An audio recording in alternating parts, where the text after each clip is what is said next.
Bismillahirrahmanirrahim. Assalamualaikum warahmatullahi wabarakatuh. Ketika kita ditanya apa sih agama kita, pasti kita menjawab Islam. Ya, agama kita adalah Islam, pasti itu. Tetapi ketika ditanya substansi Islam itu bagaimana? Ada berapa sih rangkaian yang terpenting dari agama? Di samping Islam, ada juga iman, ada juga ihsan. Dan apa perbedaannya? Kadang-kadang kita juga belum tahu terlalu banyak. Nah, oleh karena itu, untuk mengenal Islam lebih dalam, untuk mengenal agama yang kita yakini, agar kita lebih mantap dalam berkeyakinan, wa may yabtaghi ghairal islami dina fala yuqbala min, sehingga kita yakin bahwa selain daripada agama Islam, Allah tidak akan menerimanya. Ya, Allah tidak akan menerima, fala yuqbala minhu, Allah tidak akan menerima selain manusia yang beragama Islam. Ini seirama dengan firman Allah Subhanahu wa ta'ala. Jadi kebahagiaan dunia dan akhirat tidak dapat dicapai kecuali dengan agama Islam. Itu keyakinan kita. Keperluan umat manusia kepada Islam lebih besar nilainya ketimbang keperluan mereka terhadap makanan, ketimbang kebutuhan mereka terhadap minuman dan juga hawa nafsunya. Setiap manusia sangat memerlukan tuntunan ajaran syariat, karena mereka, kita semua berada di persimpangan jalan, yakni jalan yang memberikan manfaat dan juga jalan yang membahayakan kita semua, yang membahayakan umat manusia. Jadi ada yang selamat, ada yang manfaat, ada yang berbahaya. Dan Islamlah yang menjadi cahaya yang menyinari jalan kita semua, sehingga kita mendapat kemanfaatan atau juga mereka mendapatkan kemanfaatan dan terhindar dari bahaya dan juga bencana. Sampai Rasulullah SAW pun bersabda, "Taraktu fikum amroini," aku tinggalkan setelahku ini, kata Rasulullah,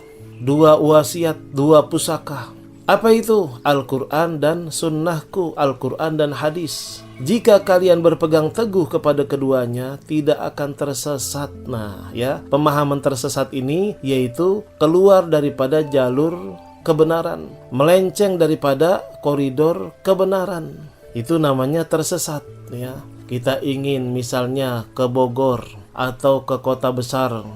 Banyak jalan memang, tapi kalau kita tidak mengikuti petunjuk, mungkin kita akan tersesat. Nah, dalam agama, khususnya dalam agama Islam, ini mempunyai 3 tingkatan. Ya, sebelum kita mengenal Islam itu sendiri, agama Islam itu mempunyai 3 tingkatan, yaitu Islam, iman, dan ihsan. Ada juga yang mengatakan iman, ilmu, dan amal. Ini substansinya. Dan 3 ini tidak bisa dipisahkan satu persatu. Ini satu paket. Ini adalah satu paket. Karena apa? Tiap-tiap tingkatan memiliki rukun-rukun yang membangunnya satu dengan yang lainnya. Perbedaan antara Islam, iman, dan ihsan. Ya, kita harus bisa bedakan nih, apa itu Islam, apa itu iman, apa itu ihsan. Jika antara Islam dan iman disebutkan secara bersamaan, maka yang dimaksud Islam, ya, yang dimaksudkan dengan Islam yaitu amal-amal yang tampak, yang kelihatan dan mempunyai 5 rukunnya. Udah hafal belum sobatku nih? Rukun Islam. Udah hafal belum? Kalau belum hafal, hafalkan. Jangan sampai kita mengaku Islam ketika ditanya ada berapa rukun Islam. Saya sangat malu ketika melihat tayangan di YouTube anak-anak SMP, madrasah, bahkan pakai jilbab, ditanya rukun Islam, dia tidak tahu. Na'udzubillah min zalik. Kemudian ada berapa rukun iman? Dan apa itu ihsan? Ini hal yang paling mendasar, seirama dengan kita mencoba mengenal Allah, agar kita yakin dalam menyembah Allah. Ya, awwalu ma'budin 'alal insani ma'rifatullah bil istiqani. Ma'rifatullah bil istiqani. Yang pertama kali diwajibkan bagi seorang hamba, seorang manusia adalah mengenal Allah dengan seyakin-yakinnya. Mengenal Allah dengan seyakin-yakinnya. Dengan sarannya apa? Sarananya apa? Yaitu Islam, iman, dan ihsan.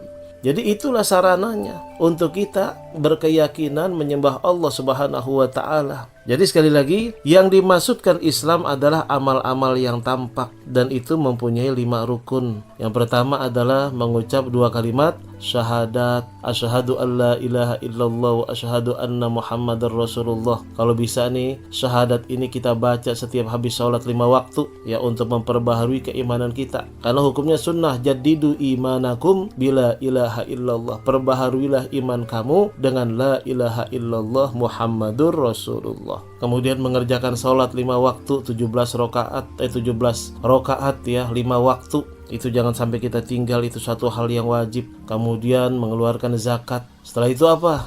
Berpuasa di bulan Ramadan. Setelah itu yang kelima, pergi haji jika mampu. Karena pergi haji ini memerlukan dana yang besar. Apalagi sekarang ini, Masya Allah, luar biasa. Ini diantara rangkaian rukun Islam. Gitu, di antara rangkaian rukun Islam. Sedang yang dimaksud dengan iman adalah amal-amal batin yang memiliki 6 rukun. Hafal nggak rukun iman? Jangan sekedar hanya dihafalkan tapi dipahami. Pertama, beriman kepada Allah Subhanahu wa taala. Al-imanu billah wa antu'mina billah wa malaikatihi wa kutubihi wa rusulihi. Kan ada dalam Al-Quran tuh, la nufarriqu baina ahadim min rusulih wa qalu sami'na wa ata'na ghufranaka rabbana wa ilaikal masir, yang sering kita baca habis sholat. Di antara rangkaian rukun iman yaitu pertama, beriman kepada Allah Subhanahu wa taala. Kedua, beriman kepada para malaikatnya. Bagaimana cara kita beriman kepada malaikat? Nanti kita akan bahas. Bagaimana cara kita beriman kepada rasul-rasulnya, bagaimana cara kita beriman kepada kitab-kitab Allah, dan beriman kepada hari kiamat. Kemudian yakin, percaya dengan takdir baik dan buruk dari Allah Subhanahu wa taala. Itu namanya rangkaian rukun iman. Dan jika keduanya berdiri sendiri-sendiri ini tidak menyatu, maka masing-masing menyandang makna dan hukumnya tersendiri. Tentunya jadi tidak bisa dipisahkan satu persatu.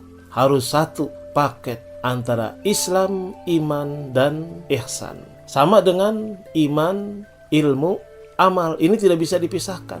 Iman, ilmu batin tadi ya, nilai-nilai batin. Ilmu yang menjadi penerang iman. Amal menjadi lokomotif ilmu tersebut. Jadi tidak impoten, tidak negatif ya, tidak pasif, harus aktif karena ada amalnya. Jadi iman, ilmu, dan amal ini satu paket. Begitu juga dengan Islam, iman, dan ihsan, satu paket, tidak bisa dipisahkan. Cakupan ihsan itu lebih umum dari cakupan iman dan juga cakupan Islam. Ya, ruang lingkup iman lebih umum daripada cakupan Islam. Ihsan lebih umum karena mencakup iman. Tidakkah seorang hamba sampai ke martabat ihsan kecuali jika ia mampu mewujudkan keimanannya? Ihsan juga lebih khusus dari segi pelakunya, karena pelaku ihsan adalah segolongan dari pelaku-pelaku keimanan. Setiap orang yang muhsin tentunya ia seorang yang mukmin, namun tidak semua orang yang mukmin adalah muhsin. Jadi iman memiliki cakupan yang lebih umum dan juga melebihi cakupan Islam, karena ia mencakup Islam juga. Seorang hamba tidaklah mencapai keimanan kecuali jika ia mampu mewujudkan keislamannya. Iman juga lebih khusus dipandang dari segi pelakunya, karena pelaku keimanan adalah kelompok dari pelaku keislaman, dan tidak semua pelaku keislaman menjadi pelaku keimanan. Jelaslah ya, dan jelas bahwa setiap mukmin adalah muslim dan tidak semua muslim adalah mukmin. Jadi pemahaman semuanya saling berkorelasi. Apa ini? Berhubungan, tidak bisa dipisahkan satu persatu. Ini kalau kita memahami iman, Islam, dan ihsan. Jadi nanti setelah kita pelajari terus, kita akan bisa mengklasifikasikan secara profesional antara Islam, iman, dan ihsan. Singkatnya, ihsan di sini mempunyai definisi anta'budallah ka'annaka tarah fa illam takun tarah fa innahu yarak. Anta'budallah, sembahlah Allah, ka'annaka tarah, seakan-akan kamu melihat Allah. Fa illam takun tara fa innahu yarak. Jika kalian belum bisa melihat Allah, yakin bahwa Allah sedang melihat kita. Tuh ya, sedang melihat hambanya, sedang melihat kita. Kita yakin tuh. Nah, dari kata-kata ini definisi ihsan, bahwa ihsan tidak akan sampai kecuali kita mempunyai keimanan dan keislaman yang lebih mantap terlebih dahulu. Karena biasanya ihsan di sini itu tendensinya kepada orang-orang sufi. Ya, orang-orang sufi yang pandai membersihkan diri sehingga mata batinnya tajam. Sehingga apa? Lebih bisa mengenal Allah Subhanahu wa taala dan lebih yakin dibandingkan dengan kita yang mungkin sekarang berbuat baik, nanti berbuat dosa, bermaksiat, berbuat baik, ya, beribadah, termaksiat lagi. Jadi begitu dah. Makanya kita dianjurkan untuk memperbanyak istighfar. Untuk memperbanyak istighfar dan juga ibadah. Karena setiap ibadah kafarah lima bainahuma, yaitu penghapus dosa antara satu dengan yang lainnya. Allahumma sabbitna bil Islam, wa sabbitna bil iman, wa sabbitna bil tauhid, wa sabbitna bil ma'rifah, wa sabbit imanana min dari dunya wa ila daril akhirah. Masya Allah. Ya Allah, mantapkanlah Islamku, mantapkanlah imanku, kuatkanlah tauhidku, dan mantapkan, kuatkan, tetapkan iman Islam tauhidku sampai hari menghadapmu di hari kiamat. Amin ya rabbal alamin. Kurang lebihnya dari saya Al-Fakir Haji Muhammad Amin Nasri, mohon maaf. Hadanallahu wa iyyakum ajma'in.